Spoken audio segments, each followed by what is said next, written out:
Salut à tous et bienvenue pour ce Learn to Play sur Corki mid lane. Pour ce tutoriel, Corki sera joué avec un saut éclair et un soin. Vous pouvez également partir sur une barrière ou une fatigue en fonction du match-up. Commençons par voir les runes. C'est du classique pour carry AD avec des dégâts en rouge, des PV par niveau en jaune, de la résistance magique en bleu et un mix de 2 quintessences vitesse d'attaque et une en AD.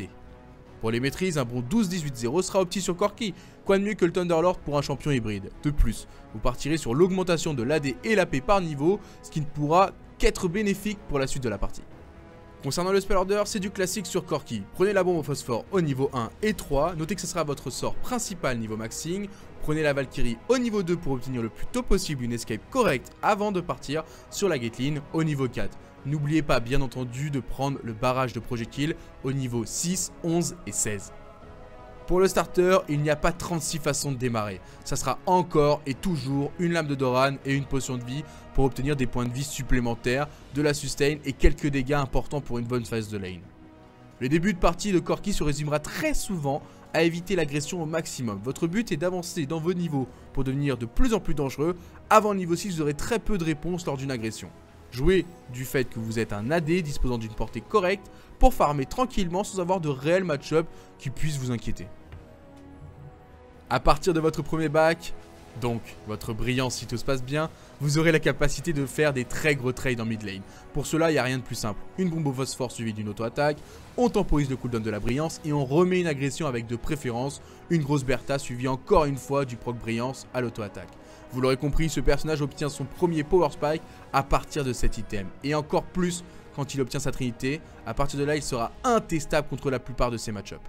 Le second arrivera à la 8ème minute de jeu quand vous aurez accès au paquet. À l'obtention de ce passif, Corki devient très fort pour ce qui est de décaler et vous aurez simplement à aller le récupérer à la base pour vous diriger vers votre point de chute. Sa Valkyrie améliorée vous donnera l'occasion de vous ruer dans la mêlée tout en plaçant un petit contrôle de zone et surtout une énorme traînée de feu digne d'un ultime de Rumble. Une bonne Valkyrie placée combinée à un follow-up de votre équipe sera forcément une prise d'avantage sans pareil.